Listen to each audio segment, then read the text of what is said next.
దేవుని నామానికి మహిమ కలుగును గాక. మరి ఈరోజు ప్రార్థన కొడుకు చేరొచ్చిన దేవుని బిడ్డలైన మీ అందరికీ ప్రభు పేరట నా వందనాలు మరొకసారి తెలియజేస్తున్నానండి.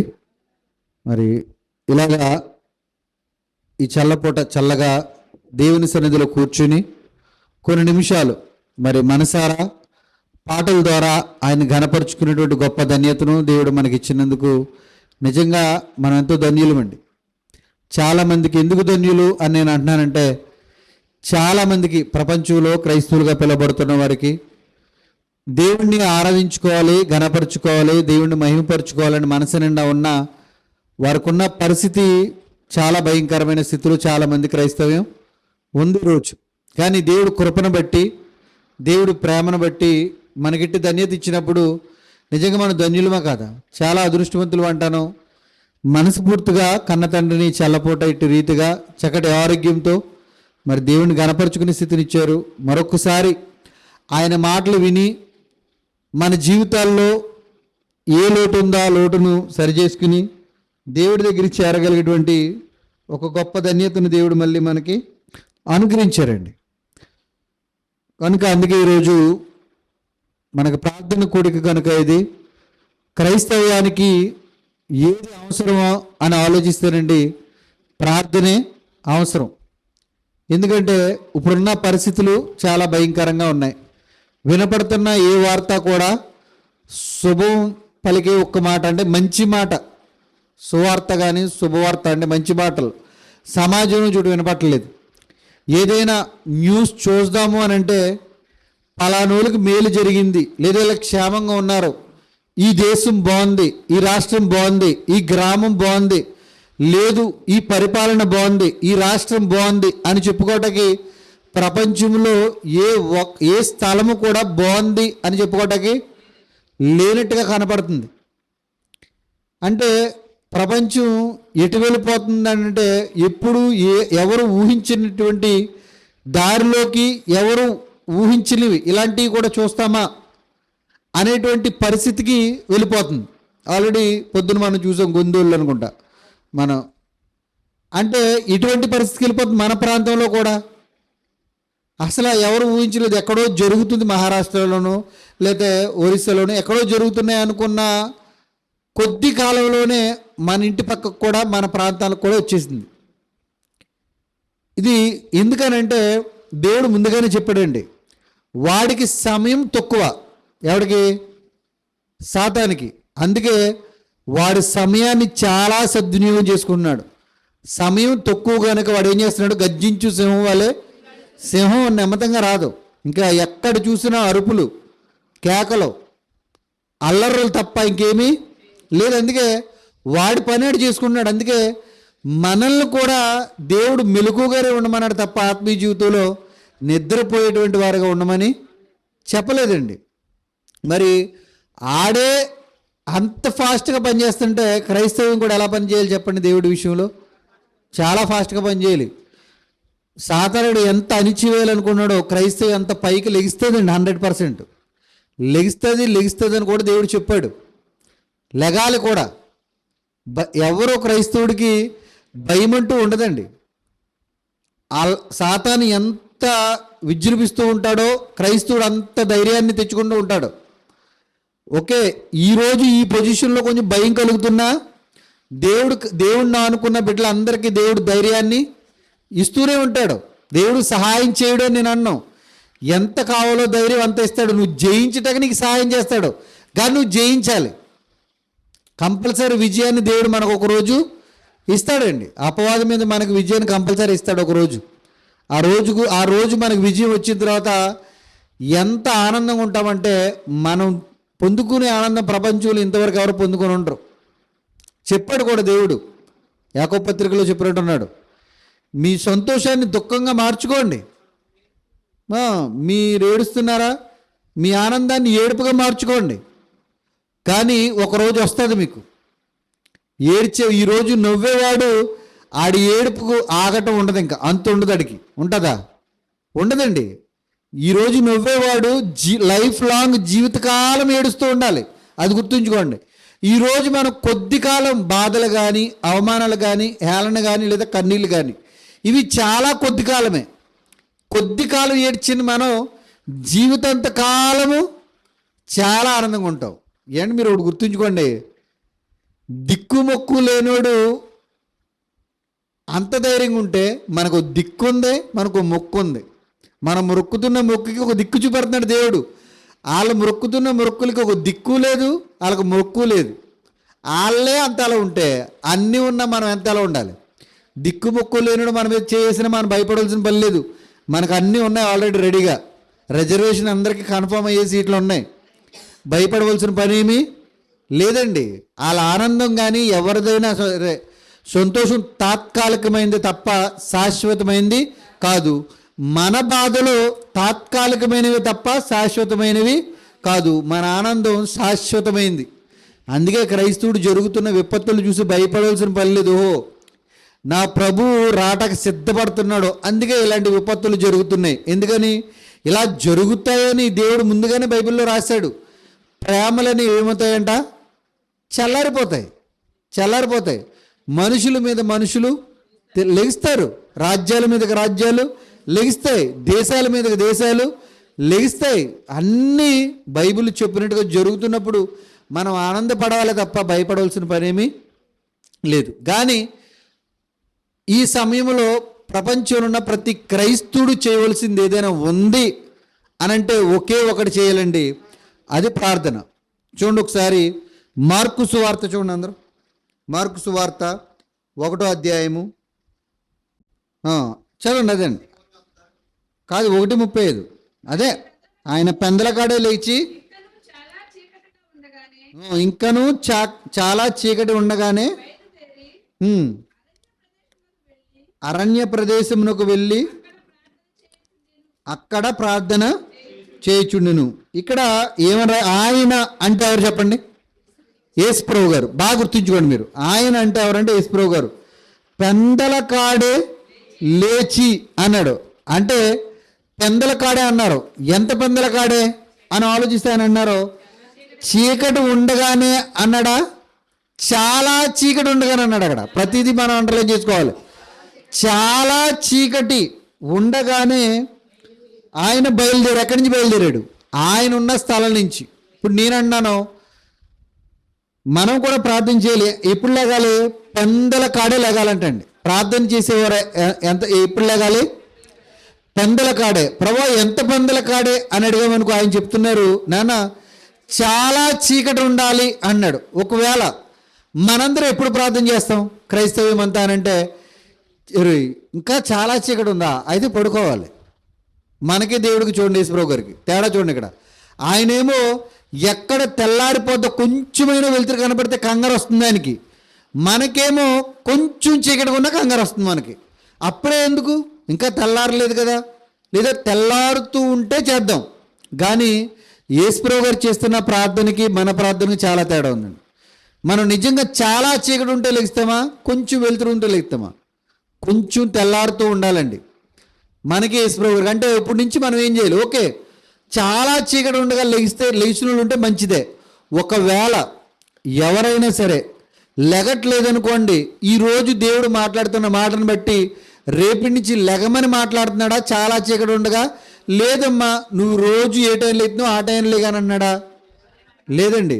ఈరోజు శుక్రవారం, ఈ దినం మన జీవితంలో ఉపయోగకరంగా ఉండాలి అని ఎవరైనా ఆశపడుతుంటే దేవుడు చెప్తున్న మాట, నేను చాలా చీకటి ఉండగా లేచాను, మీరు కూడా చాలా చీకటి ఉండగా లేగాలి. ఎందుకు నేను లేకమని అన్నానంటే, మనం పండుకున్న దినాలు సరిపోతాయి. 30 సంవత్సరాలు పడుకున్నామో, మరి 20 సంవత్సరాలు 50 సంవత్సరాలు పడుకున్నామో నాకు తెలియదు. కానీ ఇప్పుడున్న వయసుని బట్టి సరిపోద్దండి. ఇంతవరకు పడుకున్న దినాలు మన జీవితంలో సరిపోతాయి. ఇక్కడి నుంచి అయినా మన జీవితంలో చనిపోయే రోజు వరకు వెలుగు అనేది రాకముందే నీ జీవితంలో ఏమైపోవాలి? ప్రార్థన ముగిసిపోవాలి. నువ్వు ఇంకా నీ ప్రార్థన ఆమేన్ అనేటప్పటికీ చీకటి ఉండాలి. దేవుడు చెప్తున్న మాట అవునా కాదు? ఇక్కడ చాలా చీకటి ఉండగానే ఆయన ఎక్కడి నుంచి లేచాడు? ఆయన చాలా చీకటి ఉండగానే బయలుదేరి ఎక్కడికో వెళ్ళిపోయాడండి. ఆయన అరణ్య ప్రదేశం. నేనన్నాను మనం బయలుదేరి వెళ్ళమని నేను ఎక్కడికి అన్నాను. ఇది మీరు కూడా బయలుదేరి వచ్చి మందిరంలో చేసుకోండి, మీరు కూడా ఎక్కడికో తోటలోకి వెళ్ళి, నేను ఆ మాట గురించి కాదు, కానీ ఆయనకున్న పరిస్థితిని బట్టి అక్కడున్న శిష్యులు ఉంటారు కనుక వాళ్ళని డిస్టర్బ్ చేయకోకుండా ఆయన ఏకాంతంగా వెళ్ళి బయలుదేరి వెళ్ళి ఎక్కడో అరణ్యంలో చేసుకున్నా. ఆల్రెడీ ఉన్నది అరణ్యంలోనే, కానీ మరొక స్థానంలోకి వెళ్ళి స్థలంలోకి వెళ్ళి ప్రార్థన చేసుకున్నారు ఆయన. నేనన్నాను, మనము కూడా అలాగే లేచి వెళ్ళి ప్రార్థన చేసుకోవాలా? అలాగే వెళ్ళి చేసుకోవాలండి రూల్ ప్రకారంగా. ఎందుకు అని నేను అన్నానంటే, ప్రొద్దున్నే అందరూ సమానంగా కూర్చుని ప్రార్థన చేసుకోలేం. రాత్రి అయితే కుటుంబ ప్రార్థనలో చేసుకోవటానికి వీలుంటుంది, కానీ ప్రొద్దున్నే ఎవరిని బలవంతంగా లేపుతాం? దేవుడంటే ఎవరికి ఇష్టం ఉందో, నా కన్న తండ్రితో నేను మాట్లాడుకోవాలని ఆశ ఎవరికి ఉందో వారే లేగాలండి.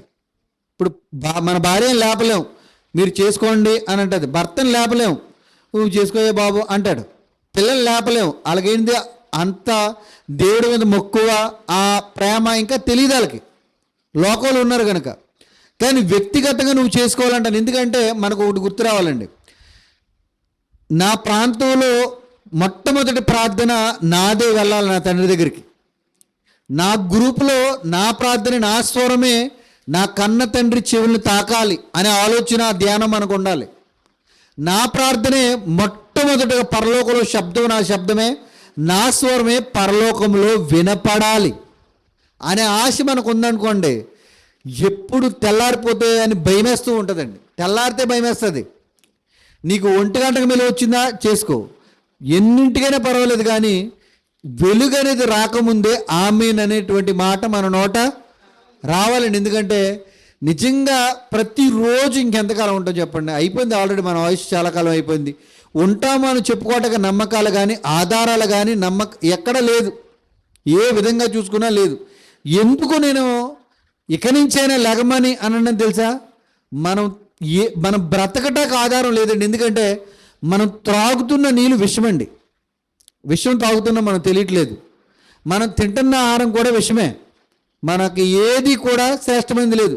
మనం పీలుస్తున్న గాలి ఏదైనా మంచిది అనుకుంటామేమో, అది కూడా కలుషితం అయిపోయింది.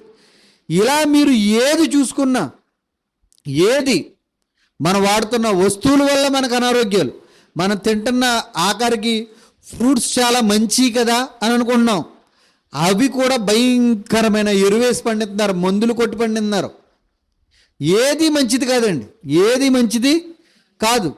ఆఖరికి మనం తినే ఆహారం, త్రాగే నీళ్ళు ఏది మంచిది కానప్పుడు, మనం ప్రమాదంలో బ్రతుకుతున్నప్పుడు ప్రార్థనకి ఎంత దగ్గరగా ఉండాలి చెప్పండి?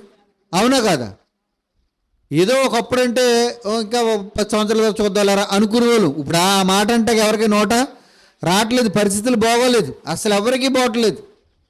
నిజంగానే ఇలాంటి విపత్కరమైన పరిస్థితుల్లో కూడా మన ప్రార్థనకి మనం ప్రాముఖ్యత ఇవ్వలేదంటే, మన జీవితంలోకి దేనికి ప్రాముఖ్యత అంటే, జీవితం అంటే ఆత్మీయ జీవితానికి దేనికి ప్రాధాన్యత మనం ఇవ్వలేమండి.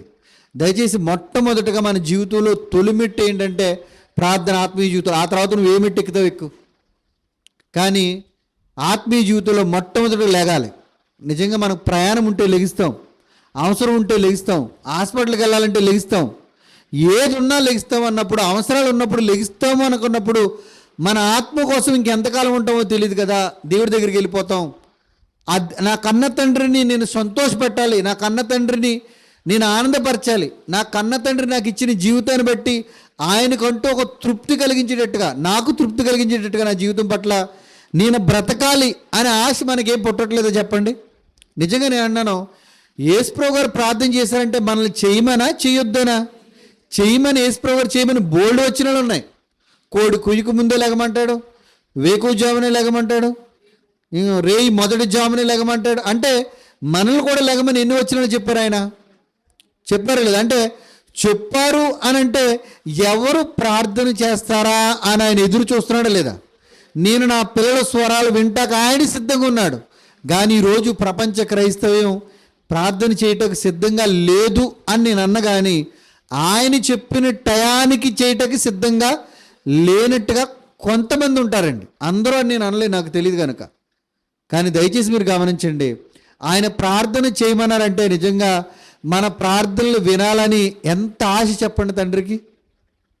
చాలా ఆశ అండి. ఎందుకంటే మనం ప్రేమించిన వాళ్ళతో మాట్లాడాలంటే అర్ధరాత్రి వరకు కూడా మాట్లాడుతూ ఉంటామండి. అసలు సమయం చూసుకుంటామా? అది ఇష్టమైన వాళ్ళు అయితే అస్సలు చూసుకోం. చాలా ఇష్టపడతాం, అప్పుడే పెట్టేస్తున్నావా అంటాం. నిజంగా ఒక్కోసారి టైం చూస్తే తెలీదు. భార్యాభర్తలు అవనండి, ప్రేమించుకున్న అవనండి, స్నేహితులు అవనండి, లేదా మీరు ఇంకా ఆలోచిస్తే బిజినెస్ గురించి పడుకోరండి బిజినెస్ చేసేవాళ్ళు. మీరు ఆలోచించండి, సిటీలోకి వెళ్ళండి, బిజినెస్ చేసేవాళ్ళు కూడా పడుకోరు, గంటలు మాట్లాడుకుంటారు. నేను అన్నాను మరి ఇవన్నీ తాత్కాలికమైనవి, ఇది అవసరాలకు సంబంధించింది. కానీ మన ఆత్మీయ తండ్రి స్వార్థం లేకుండా నిస్వార్థంతో ఎదురు చూసే తండ్రి ఉన్నాడండి మన స్వరం వింటాకి. మనం చెప్తే మన ఇంట్లో కూడా వినరు. నువ్వు చెప్తున్నావు 4 రోజులు, ఆపే బాబా ఎందుకు ఈ నొస అంతా చంపేస్తున్నావా, నేను వెళ్ళిపోతాను, ఎల్లుండి ఇంకా టికెట్ తీసుకుని నేను కొండను ఇక్కడ అంటాడు. మనకు అది అలవాటు కదా. కానీ దేవుడు చూడండి, నువ్వు చెప్పిందే చెప్పు మళ్ళీ వింటాడండి. యేసుప్రభు గారు కూడా ముందు గెత్సేమనే తోటలో ఆయన అంటారు, ముందు పలికినట్టుగా మళ్ళీ అదే పలుకుతాడండి. ఆయన పలుకుతున్నాడంటే మళ్ళీ పలికిన మన కన్న తండ్రి ఇంటాక ఇష్టపడుతున్నాడని అర్థమవుతుందా లేదా మనకి? ఆయన మునుపు చేసిన ప్రార్థన మళ్ళీ చేశారని ఉంటుంది. మళ్ళీ ఎందుకు చేయాలంటే ఆయనకి మళ్ళీ చెప్పుకోవాలని ఉంది. ఆ తండ్రి ఇంటాక ఇష్టపడుతున్నాడని అర్థమవుతుంది మనకి. నిజంగానండి, ఎన్ని అడగాలని ఉంటుందో తెలుసా నిజంగా మనస్ఫూర్తిగా. ఎందుకు రేయి మొదటి జామునే లెగమన్నాడు దేవుడు అని అంటేనండి, మనం ఆలోచిస్తే ఈజీగా అర్థమవుతుంది. తెల్లారిందంటే ఎన్నో హార్లు మనకు వినపడుతూ ఉంటాయి. భర్త హార్ను, పిల్లల హార్ను, లోక సంబంధమైన పనులు, ఈ ఒత్తిడంతా మన మీద వచ్చేటాడు. ప్రార్థన రాదండి. నిజంగా చక్కగా వెళ్ళి ఏకాంతంగా వెళ్ళి మనం ప్రార్థన చేసుకుంటే ఎంత మనసు హాయిగా ఉంటుందండి. ఏ డిస్టర్బెన్స్ కూడా మనకు ఉండదు. అందుకంటాడు ఆయన, పెందల కాడలేచి అరణ్యం ముందు వెళ్ళి అక్కడ ప్రార్థన చేయుచుండినంటే ప్రతి క్రైస్తవుడు బాధ్యత ఇది. ఏంటది? ప్రార్థన అనేది ఎప్పుడు చేయమన్నాడు తండ్రి అయిన దేవుడు? రేయి మొదటి జామునంటే చాలా చీకటి. ఇది మీరు బాగా అండర్లైన్ చేసుకోవాలి. ఈరోజు విన్న మాట ఒకటేని గుర్తుపెట్టుకోండి, చాలా చీకటి ఉండగానే నేను లెగాలి. నిజంగా లేచిన తర్వాత భర్త గురించి అడగండి, దేవుడు మనస్ఫూర్తిగా వింటాడండి. భార్య గురించి అడగండి, మనస్ఫూర్తిగా వింటాడండి. పిల్లల పరిస్థితి చెప్పండి, ఆయనకి మొత్తం మనసంతా విప్పి చెప్పండి, చక్కగా వింటాడండి. సంఘంలో నాన్న ఇలాంటి పరిస్థితులు ఉన్నాయి, ఇదిగో లోక పరిస్థితులు ఎలా ఉన్నాయి, అవి నీకు తెలియకోకుండా ఏమీ జరగవు. కానీ మరి నీ ఆలోచన ఏంటో మాకు తెలియదు కదా తండ్రి. మరి నీ ఆలోచన ప్రకారంగానే జరుగుతున్న విపత్తులు మేము కూడా ఆలోచించే జ్ఞానం మాకు ఇయ్యి. జరుగుతున్న పరిస్థితిని బట్టి మేము ఎవరిని కూడా మా నోటంటా తోలనాడేటువంటి మాట మాకు రాకుండా కాపాడు నాన్న అని చక్కగా ఒక తండ్రి ఒక కొడుకుతో మాట్లాడుకున్నట్టుగా, ఒక కొడుకు ఒక తండ్రితో మాట్లాడుకున్నట్టుగా, ఒక చిన్నపిల్లలు అమ్మతో మాట్లాడుకున్నట్టుగా అంత ప్రేమతో మనసిప్పి మాట్లాడుకొచ్చండి. అది వెలుతురు వస్తుంటే మాట్లాడలేము. చీకటి ఉండగానే కన్న తండ్రితో మాట్లాడాలని కన్న తండ్రి ఆశపడుతున్నాడు. నిజంగా మనకి ఎన్ని అవసరాలు ఉన్నాయో చెప్పండి. మీరు అలా మనసుతో మాట్లాడితే ఆమెనంటూ రాదండి మనకి. ఎందుకంటే ఇంకా ఏదో అడగాలి. ఇదిగో పలానోళ్ళ గురించి అడగాలి, వాళ్ళు చనిపోతే తండ్రి నరకానికి వెళ్ళిపోయే పరిస్థితులు ఉన్నారు ప్రభు, దయచేసి ఒక్కసారి వారిని జ్ఞాపం చేసుకుని ఆ బిడ్డ రక్షించబడేటట్టుగా చేయి తండ్రి. ఈరోజు మేమందరం కలిసి ఉన్నాం, రేపు అన్న రోజు కూడా కలిసి ఉండాలంటే ఆ వ్యక్తికి రక్షణ అనేది లేదు తండ్రి. ఇదిగో లేదా నా ఇంట్లో పలానోళ్ళకి లేదు ప్రభా, దయచేసి నేను చెప్తే వినలేరు, కానీ నువ్వు చెప్తే వినలేనటువంటి ఎవరో లేరు. ఏ స్థితిలో ఉంటే రక్షించబడతాడో ఆ బిడ్డను రక్షించంటే నువ్వు రోజు అదే అడుగు, ఒక రోజు దానికి ప్రతిఫలం చూస్తామండి. ఒక స్త్రీ అదే కదా అడుగుతా రాజుని వెళ్ళి, ఎప్పుడు ఒకటే అడిగిందా, ఏదైనా మార్చిందా? ఒక్కటే అడిగింది. ఆ రాజు చూడండి, మూర్ఖుడైనా కానీ ఓరు బాబో ఈవిడిదేంటో తీర్చేయండి అని విసిగించేస్తుందని తీర్చేయడు. నన్ను కూడా మీరు అలా అడగండి అన్నాడా? అడిగింది అడగొద్దు అన్నాడా? అడిగింది అడగొద్దు అనలేదు. ఆవిడ ఎలా అడిగిందో నన్ను విసిగించి అడగండి. ఎందుకు విసిగించి అడగమంటున్నాడు అని అంటే, నా పిల్లలు నాతో మాట్లాడితే నాకు ఆయనకి చాలా ఇష్టమండి. ఎందుకంటే చెప్పనా, దేవదూతలు మాట్లాడినా ఆయనకి ఏమి ఇష్టం ఉండదండి. దేవదూతలు పరిశుద్ధుడు పరిశుద్ధుడు పరిశుద్ధుడు పరిశుద్ధుడు అని వేల కోట్ల దేవదూతలు ఆయన గుమ్మాలు పగిలిపోయేట్టుగా స్తుతించి గణపరిచి మహింపరుస్తున్నా ఎందుకు ఆయనకి నచ్చట్లేదండి. ఆయనకి నచ్చుతుందని నాకు బైబిల్ అయితే ఎక్కడ లేదు. ఇంకా నా పిల్లల కోసం ఎవరు వెళ్తారా అంటాడు ఆ వచ్చిన కింద, యెషయా 6వ అధ్యాయం వచ్చును ఆ మాట్లాడిన కింద అంటాడు, నా పిల్లలు నశించిపోతున్నారు. ఎవరు వెళ్తున్నాడంటే పరలోకంలో స్తుతించినందుకు ఆనందంగా ఉంటుందని అర్థమవుతుంది ఆ మాటలు బట్టి. లేదు, నిజంగా నువ్వు ప్రార్థన చేయి, నేను ప్రార్థన చేయి, ఆయన ఇంటాక ఇష్టపడతాడో. ప్రార్థనకు తగ్గట్టుగా జీవితం ఉండాలి. మళ్ళీ పైగా నువ్వు ఏ ప్రేమ అయితే చూపించావో ఆ వ్యక్తుల మీద, వ్యక్తి కనపడినప్పుడు కూడా అదే ప్రేమ చూపించాలి, అదే ప్రేమతో పలకరించాలి. నిజంగానండి, మన ప్రార్థన మొదలు పెడితే ఎన్నో గుర్తొస్తాయండి. కానీ ఈరోజు కనీసం 1 గంట ప్రార్థన చేయలేని పరిస్థితిలో మనం ఉన్నాం. మన జీవితంలో 1 గంట ప్రార్థన చేసిన దినాలు ఉన్నాయా? గంట ఏంటి? 1 గంటేనండి. భర్తతో ఎన్ని గంటలు మాట్లాడిన దినాలు ఉన్నాయి మనకి? పిల్లలతో ఎన్ని గంటలు మాట్లాడిన దినాలు ఉన్నాయి? స్నేహితులతో ఎంత గడిపిన సమయాలు ఉన్నాయి? నిజంగా చెయ్యి తినేసి ఎండిపోయినా కానీ లేక అక్కడి నుంచి కుటుంబీకులు అన్నం తినేసిన తర్వాత కూడా అలా మాటల్లోకి వెళ్ళిపోతామే. చెయ్యి ఎండిపోతున్నా, కాలు తిమ్మిరెక్కిపోతున్నా లేక పైనుంచి ఆ మాటల్లో పడిపోతాం, ఆ ఆనందంలో మునిగిపోతాం కదా. మరి కన్న తండ్రితో ఆ ఆనందం ఎందుకు రావట్లేదు మనకంటే మనసుతో మాట్లాడట్లేదు. కుటుంబంతో అయితే మనసుతో మాట్లాడుతాం. స్నేహితులు కూర్చున్నారంటే, ఎక్కడైనా కూర్చున్నారంటే టైం గంటలు గడిచిపోద్ది. మరి దేవుడి దగ్గర ఎందుకో ఈ లోక సంబంధమైనటువంటి బంధాల విలువ మనకు తెలిసింది. ఈ ప్రేమాప్యతలు, ఈ సంతోషం, తాత్కాలికమైన ఆనందం. కానీ ఒక కన్న తండ్రితో కూర్చుని మాట్లాడేటువంటి ఒక బంధం విలువ మనకేమో ఇంకా తెలియలేదేమో అని నా ఆలోచన. అంటే మందని కాదు, ప్రపంచ క్రైస్తవంతోని మాట్లాడుతున్నాను. దయచేసి ఆలకించండి. మనందరం కూడా కన్న తండ్రితో వేకుజామునే లెగాలి. నాన్న, నేను ఒకటే అడుగుతున్నాను, తెల్లారక ముందే నువ్వు ఆమెను అనాలి, చీకటి ఉండగానే నువ్వు ఆమెను అనాలని ఆయన కన్న తండ్రి కోరిక. అలాగే ఉందాం. నిజంగా ఎలా ప్రార్థన చేయమన్నాడు చూడండి ఒకసారి. మత్తయి సువార్త 6వ అధ్యాయము, మత్తయి సువార్త 6వ అధ్యాయము ఎంత వచ్చును? 6వ వచ్చును చూడండి. నువ్వు లెగిచావు, ప్రార్థన గదిలోకో లేకపోతే ఏదో చోటకి వెళ్ళావు, హాల్లోకో లేకపోతే వంటగదిలోకో, ఎక్కడైతే నీకు నీ శబ్దం అవతలోడికి వినపడదో ఆ స్థలంలోకి వెళ్ళి ప్రార్థన చేసుకున్నావు. ఎలా చేయమన్నాడు చూడండి ప్రార్థన. నీవు ప్రార్థన చేయనప్పుడు నీ గదిలోనికి వెళ్ళి తలుపు వేసి రహస్యమందున్న నీ తండ్రికి ప్రార్థన చేయము. చాలు. అప్పుడు నీ తండ్రికి ప్రార్థన చేయము, అప్పుడు రహస్యమందున్న చూచు నీ తండ్రి నీకు ప్రతిఫలము ఇచ్చును. చాలండి. ఇక్కడ ప్రార్థన చేయమన్న తండ్రి ఎలా చేయమన్నాడు చెప్పాడు. ఇప్పుడు నాన్న పొద్దున నువ్వు లెగమన్నాడు. ఓకే, బాగుంది. యేసుప్రభువు అయితే ఎక్కడికో రహస్యంగా ఉన్న చోటుకి వెళ్ళారు. మళ్ళీ కూడా ఎక్కడికి వెళ్ళమన్నాడు? ఇప్పుడు గదిలోకి నువ్వు కూడా రహస్యంగా వెళ్ళాలి. ప్రార్థన ఎలా చేయాలి? ఓకే, ఇక్కడైతే మనం పబ్లిక్లో ఉన్నాం కనుక అందరూ కలిసి చేసుకునే ప్రార్థన, కుటుంబ ప్రార్థన, అందరూ చేసుకునే ప్రార్థన. ఇక్కడ రహస్యంగా ఎందుకు వెళ్ళమంటున్నాడు? అందరినీ లేపొచ్చు కంటే లెగరు. లెగిచినా నువ్వు ప్రార్థన చేసేటప్పటికి ఆడు మళ్ళీ ఫ్లైట్ ఎక్కేస్తాడు. ఆడు ప్రార్థన చేసేటప్పటికి ఆల్రెడీ ఆ మొత్తులోనే ఉన్నామేమో, మళ్ళీ మనం దిగిపోతాం కింద కరకలోయలోకి, మళ్ళీ లెగలేము. చాలా ఇబ్బందులు ఎవడికాడు. అందుకే కన్న తండ్రికి ఆయన మన మనసు, మన పరిస్థితి, శరీర పరిస్థితి తెలుసండి. అందుకే ఎవరిని లేపక నువ్వు లేపమన్నాడు. ఇక్కడ ఎవరిని భార్యను కూడా పక్కకు తెచ్చుకోమని కూడా చెప్పలేదు. నీ పిల్లలతో లేచి రేయి మొదటి జామును లెగమని ప్రార్థన లేదు. ఇంకా నువ్వు నీ పిల్లల ప్రాణాల కోసం రేయి మొదటి జామును నువ్వు లెగిసి తల్లిగా నీళ్లు కుమ్మరించినట్టుగా నా సన్నిధిలో నువ్వు నీళ్లు ప్రార్థన చేయి అన్నాడు తప్ప పిల్లల్ని తీసుకొచ్చి ప్రార్థన చేయమని లేదు. కొన్ని చోట్ల కొన్ని రకాలుగా ఉంది. ఇక్కడికి వచ్చేటప్పటికి ఒక సమయం చీకటి ఉండగా ఉండేటప్పటికి నువ్వు ఒక్కరిదానివో మోకరించు. మళ్ళీ పైగా ఏమన్నాడు ఆయన? తలుపేసాయి అన్నాడంటే ఎందుకని అర్థం? మరొకళ్ళు రాకూడదు.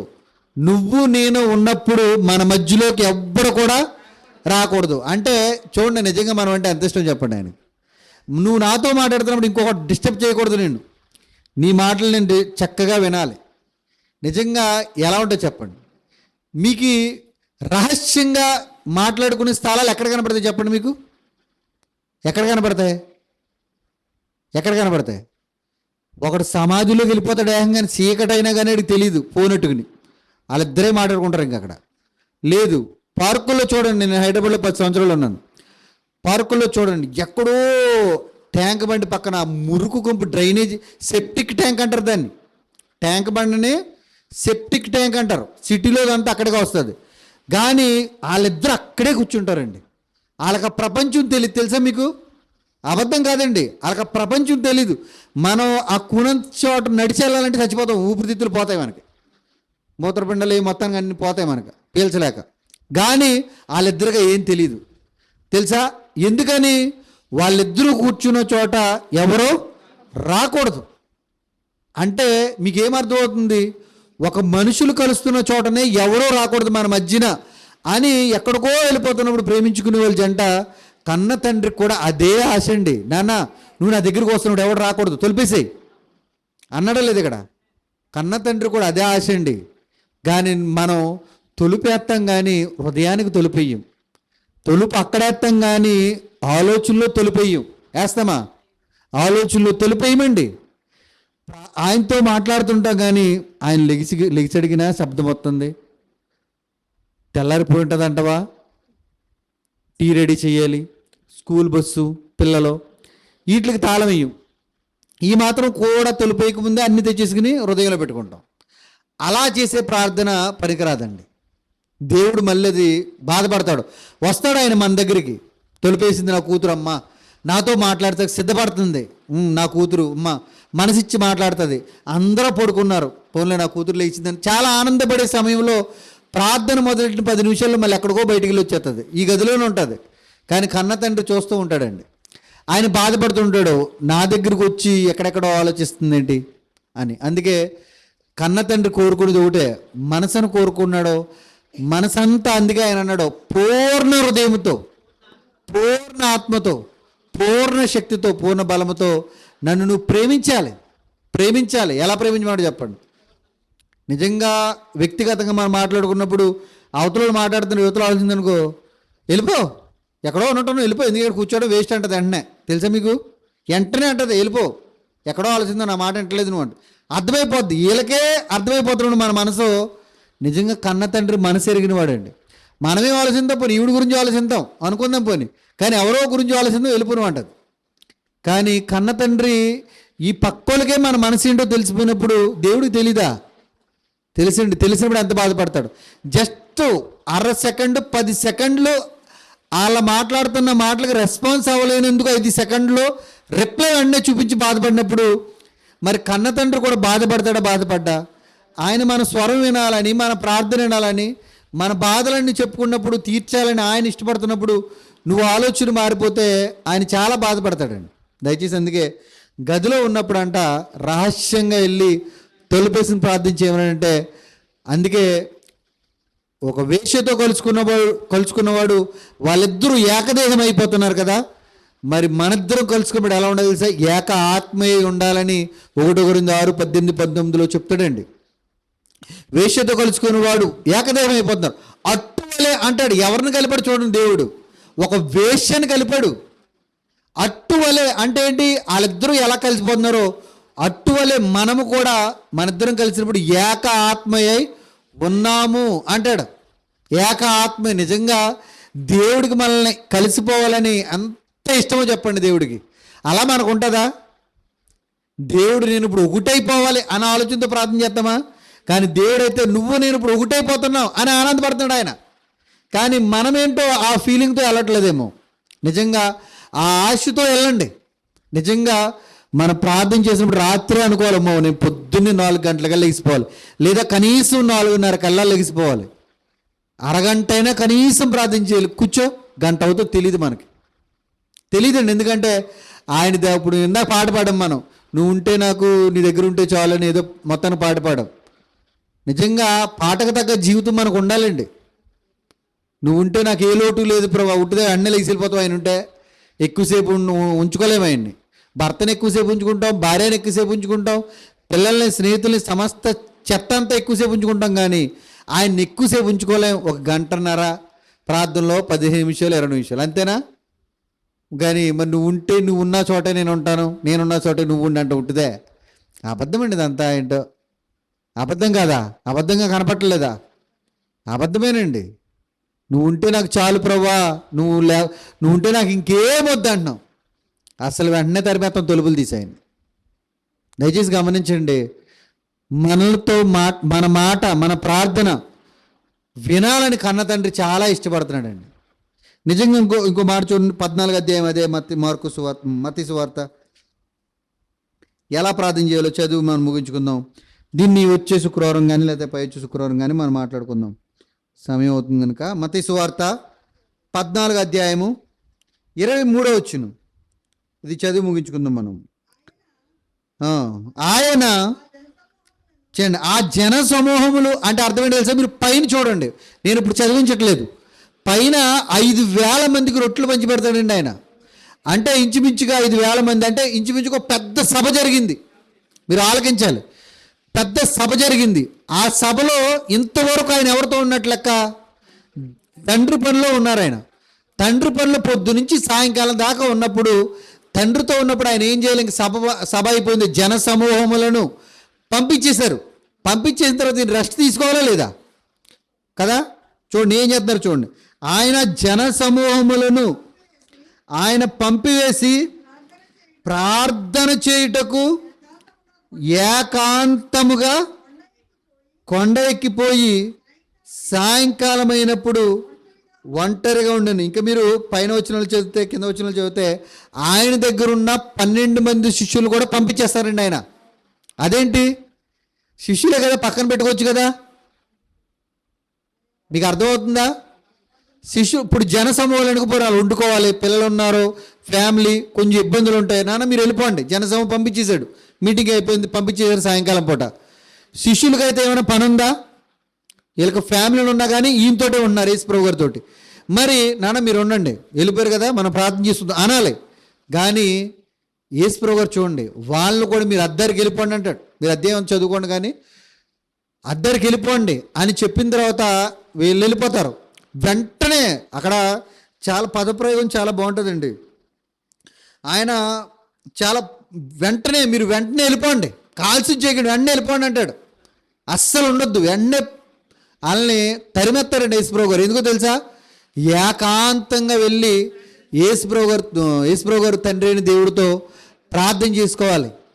ఇంత జరిగింది కదా, ఫోన్లో కూర్చొని రెస్ట్ తీసుకుందామని లేదు. కన్న తండ్రితో మాట్లాడుకోవాలంటే ఆయన యేసుప్రభు గారు చాలా ఇష్టమండి. నేను అన్నాను, క్రీస్తు ఆత్మ లేనివాడు నావాడు కాదు అన్నాడు ఆయన.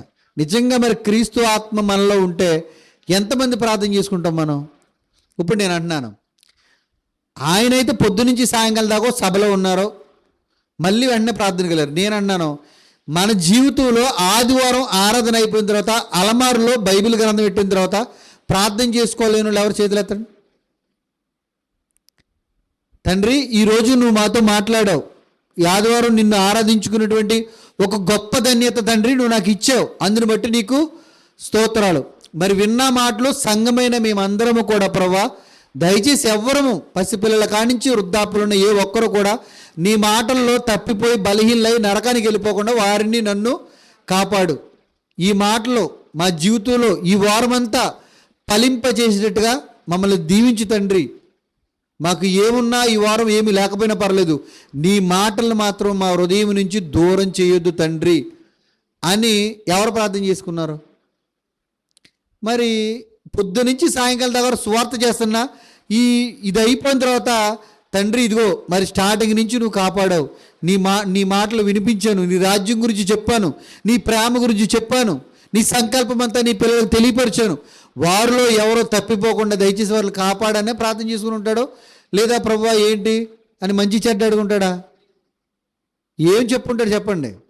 జరిగిందంతా తండ్రి అయిన దేవుడికి ప్రార్థనలో చెప్పుంటారు లేదా? లేదా వాళ్ళు ఎక్కడ తప్పకుండా కాపాడు ప్రభు అని అడుగుంటారు లేదా? మరి యేసుప్రభు గారు మళ్ళీ తెల్లారుజాము వరకు చేస్తారండి ఆ ప్రార్థన. అధ్యాయం చదవండి, అప్పుడు మీకు అర్థమవుతుంది. ఏంటి చేసి అర్ధరాత్రి మళ్ళీ సముద్రంలో ప్రయాణం చేస్తాడు ఆయన. అంటే ఏమర్థమవుతుంది మనకి? ఒక కార్యక్రమం అయిపోయిన తర్వాత కూడా ఏకాంతంగా, ఇప్పుడు నేను అన్నాను ఇప్పుడు ఇది అయిపోయింది, వెళ్ళి ఎవరైనా ప్రార్థన చేసుకున్నారు ఏ శుక్రవారం అయినా, ఈ శుక్రవారం చేసుకుందామని అనుకుంటారు. ఇంటికి వెళ్ళిన తర్వాత మొత్తం మ్యాప్ మారిపోద్ది. మళ్ళీ అన్నీ వంటగదిలో పరిగెడతాం. చేసుకునే వాళ్ళు కొంతమంది, ఒకవేళ చేసుకున్నా ఈ శుక్రవారం చేసుకుంటాం, మళ్ళీ 4 శుక్రవారాల తర్వాత చేసుకుంటామా? ఆమేన్. ఎక్కడ దొంగలు అక్కడే కప్చిప్. ఈ మాటలు ఉండవు. ఈ వారం చేసుకుంటామేమో, ఓకే దేవుడు మాట్లాడే ఇష్టమన్న వాళ్ళు, నా కన్న తండ్రి నన్ను ఇష్టపడుతున్నాడు, ఓకే నేను కూడా ప్రార్థన చేసుకుందాం ఇలా ఉందామని. నిజంగానండి ఏకాంత ప్రార్థనలో ఏమొస్తుంది తెలుసండి? ఏమొస్తుంది తెలుసా? మనసుతో ప్రార్థన చేసుకునేటువంటి ప్రేమ పడుతుందండి. ఇప్పుడు భార్య పక్కనుంటే అన్నీ అడగలేము తెలుసా మీకు దేవుణ్ణి, మనసుతో మాట్లాడలేము. ఒకవేళ భర్త పక్కన ఉన్నా కానీ ఒక కుటుంబం కోసం అడుగుతాం, సమాజం కోసం అడుగుతాం, సంఘం కోసం అడుగుతాం. కానీ వ్యక్తిగత ఆత్మీయ జీవితం ఎదుగుదల కోసం అడగలేం మనం.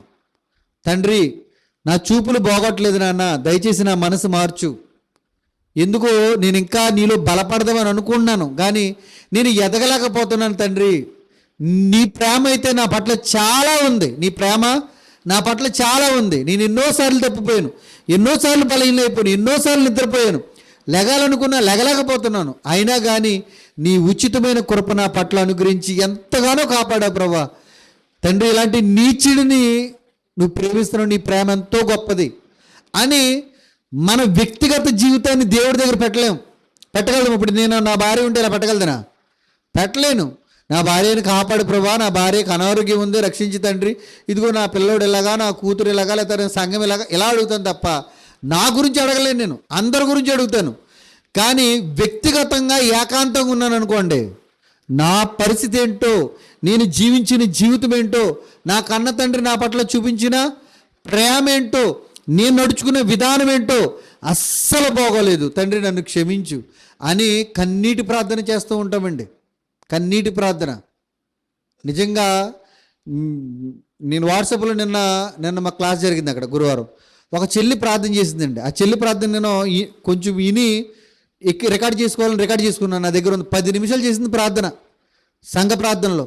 మీరు ప్రార్థన మరి చేస్తుంటారేమో చాలామంది, ఆ ప్రార్థన పెడతాను కావాలితో వినండి.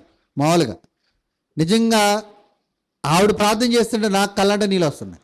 వాళ్ళు ఎవరు ప్రార్థన చేసినా అలాగే ఉంటుంది. అలానే మన ప్రార్థనలు బాగోలేదని అన్నాం. ఒక్కొక్కరు ప్రార్థన ఒకలా ఉంటుంది. అంటే వాళ్ళకు వచ్చి రాని ప్రార్థన కనుక మనం అంటే ప్రార్థనలో సీనియర్లు అయిపోయాం. కానీ వాళ్ళ ప్రార్థన వినండి, మీకు అర్థమవుతుంది. నిజంగా అలాంటి వ్యక్తిగతంగా చేసుకునే ప్రార్థన సంఘం ఎదుట ఏడుస్తూ కన్నీళ్ళతో ఏడుస్తూ రోధిస్తూ ప్రార్థన చేస్తుందండి. అసలు ప్రార్థన రాదాలి కాల. మీరేనండి అలా క్షమించమనే పదం కూడా పలకడం రాదాలకి. కానీ నిజంగా అలా ప్రార్థన చేసుకోండి. కన్న తండ్రి కూడా నా ప్రేమ నా కూతురికి అర్థమైంది, తను ఎలా నడుచుకుంటుందో తనకు తెలిసింది అని మనకు తెలీదు. మనం నిజంగా విరిగిన హృదయంతో ప్రార్థన చేసి మొదలెడితే మనలో దేవుడు ఒక గిఫ్ట్ ఇచ్చాడు. ఏంటో గిఫ్ట్? పరిశుద్ధాత్ముడు ఉంచాడు మనకి గిఫ్ట్. ఆయన ఎప్పుడు మనతో ఉంటాడు. ఆయన మనల్ని అన్ని జ్ఞాపకం చేస్తూ ఎలా ప్రార్థించాలో, ఎలా అడగాలో, ఆయన ప్రేమ ఏంటో జ్ఞాపకం చేస్తాడు. ఆయన ప్రేమ చూపించినప్పుడు నువ్వు ఎలా నడుచుకున్నావు నిర్లక్ష్యంగా జ్ఞాపకం చేస్తాడు. అయితే నువ్వు ఇలా అడుగు అని ఆయన జ్ఞాపకం చేస్తాడు. ఆయన ప్రేమను జ్ఞాపకం చేస్తాడు. ఆయన పని అదేనండి. పరిశుద్ధాత్ముడు ప్రభు పని ఏంటి తెలుసా? మన భ్రష్టత్వాన్ని జ్ఞాపకం చేస్తాడు, ఆయన ప్రేమని జ్ఞాపకం చేస్తాడు, హృదయాన్ని మార్చుకొని జ్ఞాపకం చేస్తాడు. ఈ రోజు నుంచి ఒక నిర్ణయం తీసుకో, ఒక నిబంధన చేసుకో అని ప్రతి క్షణం రేపుతూ ఉంటాడండి మనల్ని. వ్యక్తిగతంగా ఏకాంతంగా ప్రార్థన చేసుకోవడంలో ఎంతో ప్రాధాన్యత ఉంది. దయచేసి మీరు ఏకాంతంగా ప్రార్థన చేసుకోవడం చూడండి, రహస్యంగా. ఎందుకంటే ఆయన అన్నాడు, నేను రహస్యంగా ఉన్నాను కనుక. ఆయన రహస్యంగా ఉన్నాడా లేదా? రహస్యంగానే ఉన్నాడండి. ఎందుకంటే 1 తిమోతి 6:16 ఉంటుంది అనుకుంటా మాట. ఆయన సమీపింపరాని తేజస్సులో అమరత్వం గలవాడే ఒక్కడే, ఆయన అమరత్వం గలవాడే అక్కడ ఉన్నాడని ఉంటుంది. అంటే ఆయన దగ్గరికి ఎవ్వరు కూడా వెళ్ళలేరు, కానీ ఆయన దగ్గరికి ఎవ్వరు వెళ్ళలేడు. కానీ ఒకటి వెళ్తుంది, ఏంటది? ఆయన దగ్గరికి ఒకటి వెళ్తుంది, ఏంటది? ఎవ్వరు వెళ్ళలేడు ఆయన దగ్గరికి. ప్రార్థన అండి. నిజంగా ఆయన దగ్గరికి ఎవ్వరు వెళ్ళలేడు, కానీ మన ప్రార్థన వెళ్తుందంటే మన ప్రార్థన ఎంత ప్రాముఖ్యమో చూడండి. మీకు ఆ ప్రార్థన విలువ తెలిస్తేనండి అసలు ఆమెనంటాం రాదక్క, గుండెని ఆగిపోవాలి కానీ ఆమెనంటాం రాకూడదు మనకి. నిజంగానండి, అమరత్వం గలవాడే సమీపింపరాని తేజస్సులో ఆయన మాత్రమే వసించుచు అని ఉంటుంది. ఒక్కడే ఉన్నాడు కానీ ఆ ఒక్కడైన దేవుడి దగ్గరికి నీ స్వరం వెళ్తుంది, చెవులు చక్కగా వింటాక ఇష్టపడుతూ ఉంటాడండి. నిజంగా ఇంటాక ఇష్టపడేవాడు ఉన్నప్పుడు మనం పలకటాక ఏమైంది చెప్పండి 4 మాటలు. దయచేసి ప్రార్థన ఎప్పుడు చేయాలి, ఎలా చేయాలి అనేది మనం నేర్చుకుంటున్నాం. ప్రార్థన ఎప్పుడు చేయాలి, ఎలా చేయాలి నేర్చుకుంటున్నాం. నిజంగా మీకు అర్థమైతే ఎప్పుడు చేయాలో మీకు తెలిసింది, ఎలా చేయాలో కూడా మీకు అర్థమవుతుంది. ఇంకా మనం వచ్చే వారం కానీ ఎప్పుడైనా మన ప్రార్థన అంశంలో మనం ధ్యానించుకుందాం. దయచేసి ఈ మాటలు వింటాకే మీరు అలవాటు చేసుకోకండి. విన్నది ఆచరణలో పెట్టడానికి మీరు చేసుకోండి. ఎందుకంటే మన రోజులు బాగోలేదండి, పరిస్థితులు బాగోలేదు. ఏది మనకి మేలు జరిగేది వార్త మీకు వినపడదు. మనకి పరిస్థితులు బాగోలేదు కనుక మన ప్రార్థన ఆయుధం మన చేతిలో పెట్టాడు కనుక దయచేసి ప్రార్థనకు మనం కాపాడుకుందాం. ప్రార్థన వరం పోయిందంటే మనం ఏం చేయలేమండి. ఏంటి దేవుని కాదని నువ్వు ఎన్నడుగులు ముందేసినా నీకు పాతాళమే తప్ప మరొకటి కనపడదండి. యవన కాలంలో యవన కాలంలో నా దగ్గర రా అని ఎందుకన్నాడు తెలుసండి దేవుడు. యవన కాలం దాటిందంటే నువ్వు చెయ్యి దొరకవు. ఎందుకంటే యవన కాలంలో ఎలా చెడిపోవాలో అలా చెడిపోతావు. చెడిపోయిన తర్వాత ఆయన దగ్గర రావటం అంటే కొంచెం కష్టమే. ఇంకా పాడకపోకముందే దాన్ని కాపాడుకోవాలనే యవన కాలంలో నా దగ్గర రండిరా అన్నాడు. దయచేసి మనందరము కూడా ఆయుష్ ఉండగానే, ఆరోగ్యం ఉండగానే, ఊపిరి ఉండగానే, దేవుడిచ్చిన ఊపిరి ఉండగానే ఆయన దగ్గర ఎప్పుడూ స్మరించుకుంటూ ఆయన ధ్యానించుకుంటూ ప్రార్థన చేసుకుంటూ చూద్దాం. ప్రార్థన చేసుకుందాం. చిన్నది కట్టే. పరిశుద్ధుడైన తండ్రి, ప్రేమగల దేవా, దయగల ప్రభువా, ఈరోజు తండ్రి ప్రార్థన ఎలా చేయాలి, ఎప్పుడు చేయాలి అనే కొన్ని విషయాలు నేర్చుకున్నాం తండ్రి. దేవా, యేసయ్య ఎలా చేశారో ప్రార్థన మాకు అర్థమైంది. ఆయన ఏ సమయాన్ని ఎలా చేశారో మాకు అర్థమైంది తండ్రి. మేము కూడా ప్రభువా అలాగే ప్రార్థన చేయుటకు సహాయం చేయండి తండ్రి. ఎప్పుడు ఏం జరుగుతుందో తెలియని లోకంలో భయమని గుప్పుట్లో బ్రతుకుతున్న జీవితాల్లాగా కనపడుతున్నాయి. అయినా కానీ మీరు మా పక్కనుంటే మాకు చాలు నాన్న. దేన్నైనా జయించగలిగే శక్తిని మీరు ఇవ్వగలుగుతారు. ఆ శక్తిని మేము పొందుకుని ప్రాణాన్నైనా తండ్రి పోగొట్టుకునటంలో మీ నిమిత్తం ధైర్యంగా ఉండగలిగే కృపనివ్వండి. ప్రార్థన ఆయుధాన్ని మా చేతిలో ఉంచారు. ఆ ఆయుధాన్ని ఎప్పుడు కూడా తండ్రి మేము వాడుకొనుటకు, చక్కగా ఆ ప్రార్థనను వినియోగించుకున్నటకు సహాయం చేయండి. ఏదో అవసరాల కోసమో అలవాటు కోసమో చేసుకోకుండా, అలవాటుగా చేసుకోకుండా, అవసరాలు బట్టి చేసుకోకుండా, ప్రతి క్షణము తండ్రి, ప్రతి దినము, ప్రతి క్షణము, ప్రతి సమయమును బట్టి, ప్రతి సందర్భాన్ని బట్టి కూడా తండ్రి మరి మేము ప్రార్థన చేసుకున్నటకు, ప్రతి విషయము కూడా నాన్న మీకు చెప్పుకొనుటకు మాకు మంచి మనసు ఇవ్వండి నాన్న. ప్రతి విషయం భర్తకు చెప్పుకుంటున్నాం, భార్యకు చెప్పుకుంటున్నాం, స్నేహితులు చెప్పుకుంటున్నాం, ఇష్టమైన వారికి చెప్పుకుంటున్నాం తండ్రి. ఏది జరిగినా కన్న తండ్రిగా మీకే చెప్పలేకపోతున్నాం తండ్రి. మా జీవితంలో ఏది జరిగినా ప్రాధాన్యత మీకు మాత్రమే ఇవ్వగలుగుటకు సహాయం చేయండి తండ్రి. ఏ విషయంలో కూడా పాపం లేని బ్రతుకు మాకు కావాలని మీరు ఎంతగానో కోరుకుంటున్నారు ప్రభా. మీ దగ్గరికి ఎవరూ రాలేరు, కానీ మా స్వరం మట్టికి పరలోకంలో మాకన్నా ముందుగా ప్రయాణిస్తుంది. ఆ ప్రార్థన కల్మషం లేనిదిగా, స్వార్థం లేనిదిగా ఉండుటకు సహాయం చేయండి. మరి మా కుటుంబ పరిస్థితులు ఎరిగిన దేవుడు, మా రాష్ట్ర పరిస్థితులు ఎరిగిన దేవుడు, మా దేశ పరిస్థితులు ఎరిగిన దేవుడు నాన్న తండ్రి, ఒక సహాయం అడుగుతున్నాం ప్రభా. ఏ పరిస్థితులు, ఏ విపత్తులు మాకు ఎదురొచ్చినా కానీ ప్రభా ప్రతిదీ కూడా మహానందంగా ఎంచుకుని ముందుకు సాగిపోయే కృపనివ్వండి.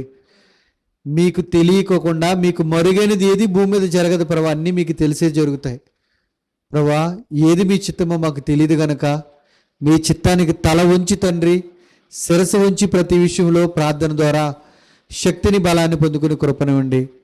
మరి దేశ నాయకులకి మీ ప్రేమనివ్వండి. పాకిస్తాన్, ఇండియా మధ్యన జరుగుతున్న గొడవల విషయంలో తండ్రి ఒక సమాధానం దయచేయండి అన్న. అందరూ తండ్రి మీ పిల్లలే, ఏ ఒక్కరూ మీకు దూరం కాకుండా, ఎవరూ చనిపోయి నరకానికి వెళ్ళిపోకుండా అందరినీ కాపాడండి ప్రభా. రాష్ట్రాల మధ్యన గొడవలు ప్రభా, మరి మీ పిల్లల తండ్రి మీ దగ్గరికి రానివ్వకోకుండా ఎన్నో అడ్డంకులు జరుగుతున్నాయి తండ్రి. మరి మీ పిల్లల ప్రభా గమ్ముని బలహీనలు అయిపోకుండా, అవిశ్వాసాలు అయిపోకుండా, పిరికివారైపోకుండా తండ్రి, మరి మీ మీద నమ్మకం ఉంచి నాన్న, మీ యందు విశ్వాసం ఉంచి మీ నిమిత్తం మా ప్రాణం పోగొట్టుకుంటే ఆ ప్రాణం మేము కాపాడుకున్నట్టే అని ఆ మాటని జ్ఞాపం చేసుకుంటూ ప్రభా, మరి ప్రాణం పోగొట్టుకునే పరిస్థితి వచ్చినా తండ్రి దాన్ని కాపాడుకున్నామనే నమ్మకంతో ఆనందంతో ప్రాణం పోగొట్టుకునే మంచి మనసు ఇవ్వండి. నా నిమిత్తం మీరు అవమానాలు పడుతుంటే అది ధన్యత అని చెప్పారు. ఒకవేళ అవమానపడే పరిస్థితి వస్తే, దెబ్బలు తినే పరిస్థితి వస్తే, ప్రభా హేళన అయ్యే పరిస్థితి వస్తే ధన్యులమవుతున్నాం మీ దృష్టిలో అనేటువంటి ఒక ఆనందం మాకు దయచేయండి. కానీ ఎవ్వరు గమ్ముని బలహీనలు అయిపోకుండా తండ్రి వారిని రక్షించండి, వారి మనసును బలపరచండి, మీ ఆలోచనలతో నింపండి ప్రభా. మా జీవితంలో మరి మా ప్రాంతంలో మా మధ్యలో ఏం జరుగుతుందో మాకు తెలియదు, కానీ ఏది జరిగినా మీ మాటలు తెలుసుకున్న మేము ధైర్యంగా ఆనందంగా ఉండే కృపనివ్వండి. కానీ ప్రభా ఒక సహాయం అడుగుతున్నాం. మరి ప్రభా ప్రవీణ్ గారి మరణం విషయంలో చాలామంది సేవకులు ఇబ్బందులు పడుతున్నారు. అజయ్ గారు కానీ ప్రభా, అలాగే విజయ్ కుమార్ గారు కానీ తండ్రి, మరి కే పాల్ గారు కానీ తండ్రి, అలాగే అధికారులైన మరి హర్ష్ కుమార్ గారు కానీ చాలా ఇబ్బందులు పడుతున్నారు, చాలా గాయపడుతున్నారు, చాలా అవమానాలు పడుతున్నారు తండ్రి. ఇంకా ఎంతోమంది సేవకులు ప్రభా అవమానాలు పడుతున్నారు. మీ చిత్తమైతే మీ సేవకుడిలో తండ్రి ఏ నింద లేదని మీకు ఇష్టమైతే నిరూపించండి నాన్న. ప్రపంచం కనులు తెరవండి తండ్రి. మీ సేవకుడు తండ్రి మత్తుతో చనిపోలేదని తండ్రి ప్రపంచమంతా తెలుసుకునేటట్టుగా మీరే తండ్రి మరి మతోన్మాదుల కళ్ళు తెరిపించమని ప్రభా, ఎవరైతే హేళనగా మాట్లాడారో తండ్రి వారు తప్పు తెలుసుకుని తప్పు ఒప్పుకుని విడిచిపెట్టి ప్రభా, తప్పు మాట్లాడామనేటువంటి మనసు కలిగి ప్రభా క్షమాపణ పొందుకుని అందరూ ఒకటి కాగలుగుటకు మంచి మనసు అందరికీ దయచేయండి. మరి మీ సేవకుల మీద పడ్డ నింద తండ్రి మరి ప్రభా తీసివేయమని, యేసయ్య నామములో తీసివేయమని అడుగుతున్నాం. మీకు ఇష్టమైతే తండ్రి మీ సేవకుల మరణం తండ్రి ప్రపంచానికి ఒక వెలుగుగా, ఒక జ్యోతిగా, మీ సేవకులంటే ఎంత నిజాయితీగా ఉంటారో తండ్రి మరి తెలియపరచమని, మీ చిత్తమైతే నాన్న తెలియపరచమని అడుగుతున్నాం. కృప చూపించండి ప్రభా. ఇక ముందు ఏం జరుగుతుందో తెలియదు కనుక మేమందరము తండ్రి ప్రార్థన ద్వారా ఎప్పుడూ మీకు దగ్గరగా ఉండగలిగే కృపనివ్వండి. అన్ని విషయాల్లో తోడుగా ఉండండి తండ్రి. మరి తలంచి ఏం ప్రార్థన చేస్తున్నామో మా అందరి ప్రార్థనలు మీ సన్నిధికి తాకులాగా దీవించండి. ఏదో రోజు ఈ లోకాన్ని విడిచిపెడతాం నాన్న, సంఘాన్ని విడిచిపెడతాం, బంధాలను విడిచిపెడతాం, బంధుత్వాలను విడిచిపెడతాం, మేము కట్టుకున్న ఇంటిని, మేము ధరించుకున్న ఒంటిని, సమస్తాన్ని విడిచిపెడతాం ఒకరోజు. కానీ విడిచిపెట్టేటప్పటికి మాకు ధైర్యం కలిగిన జీవితం దయచేయండి. ప్రార్థనలో పట్టుదల దయచేయండి ప్రభు. అలవాటుగా చేసే ప్రార్థన రాకుండా కాపాడండి. మరి సంఘాన్ని అంతటిని దీవించండి. ఇంకా సంఘమైన మాకు ఏ మాటలు అవసరమో తండ్రి మీ సేవకుల ద్వారా మాకు వినిపించండి. మమ్మల్ని అందరినీ బలపరచండి. మీ సేవకుల్ని, మీ పిల్లలందరినీ కాపాడండి, కృప చూపించండి. ఇంకా అనేక చోట్ల జరుగుతున్న ప్రతి కార్యక్రమం, సంఘ కార్యక్రమాల్లో మీరు తోడుగా ఉండండి. మరి సంఘానికి సహకరిస్తున్న ప్రభా ప్రతి ఒక్క బిడ్డని దీవించండి. మందిరం కట్టుకోవాలని ఆశపడుతున్నాం తండ్రి, వారి చేతి పనులు స్థిరపరచండి ప్రభా. మరి పెద్దలందరూ తండ్రి ఈరోజు బయలుదేరి ప్రభా మరి అధికారుల దగ్గర వెళ్ళి ఉన్నారు. మీ చిత్తమైతే ప్రభా అధికారుల మనసు కరిగి తండ్రి మరి మందిరానికి వెళ్ళగలుగుటకు మార్గం తండ్రి సరళపరచండి. ఆ వంతుల విషయంలో, మందిర నిర్మాణ విషయంలో అన్నిటిలో నాన్న మీరే సహాయం చేయమని అడుగుతున్నాం. మీరు ఆజ్ఞిస్తే తప్ప మీ సహాయం పొందుకోలేం, కృప చూపించండి. మరి సంఘ పెద్దలు తండ్రి రాలేకపోయారు, చాలా మంది యవనస్తులు రాలేకపోయారు తండ్రి. ఎవరు రాలేదో వారందరి పట్ల మీ చిత్తమైతే కృపను గురించి వారిని కాపాడండి. సంఘంలో జరిగే ఏ కార్యక్రమానికైనా రాగలుగులాగా అందరినీ దీవించండి. మరి ప్రార్థన ముగించి వెళ్తున్నాం తండ్రి, మాతో ఉండండి. మరి జరగబోయే ఆరాధన తండ్రి మీకు మహిమకరంగా, మాకు దీవెన ఆశీర్వాదకరంగా జరిగించండి. మా ప్రాణం మమ్మల్ని విడిచిపెట్టక ముందే, మా శరీరం మమ్మల్ని విడిచిపెట్టక ముందే మేము ఆత్మీయ జీవితంలో ఎప్పుడు సిద్ధపడిపోయి ఉండేలాగా మమ్మల్ని సంఘం అంతటినీ దీవిస్తారని ఆశిస్తూ, రక్షణ లేని వారికి రక్షణ, రక్షించబడ్డ అందరము ప్రతి క్షణము బలపడి మీ పిల్లలుగా బ్రతుకులను దీవిస్తారని ఆశిస్తూ ఈ దీనుడి ప్రార్థన తండ్రి మీ దయలు ఆలకించి కృపలో ప్రతిఫలం ఇస్తారని, సంఘంలో ఎవరైతే నీరసంగా ఉన్నారో తండ్రి వారందరినీ తండ్రి యేసయ్య నామములో స్వస్థత దయచేయండి. అలాగే సురేందరిని జ్ఞాపం చేసుకున్నాము నాన్న, ఆత్మరక్షణ, శరీర స్వస్థత సమృద్ధిగా దయచేయండి. ఈ ప్రాంతంలో మీ చిత్తమైతే మీ సాక్షిగా బ్రతికే భాగ్యం, గొప్ప ధన్యత దయచేయండి.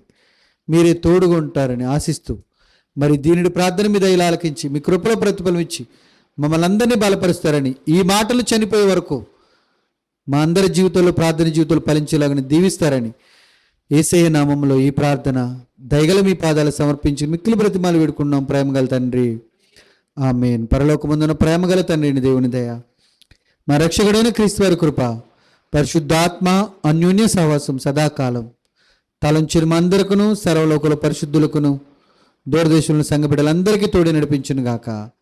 ఆమేన్, ఆమేన్, ఆమేన్. అందరికీ వందనాలు.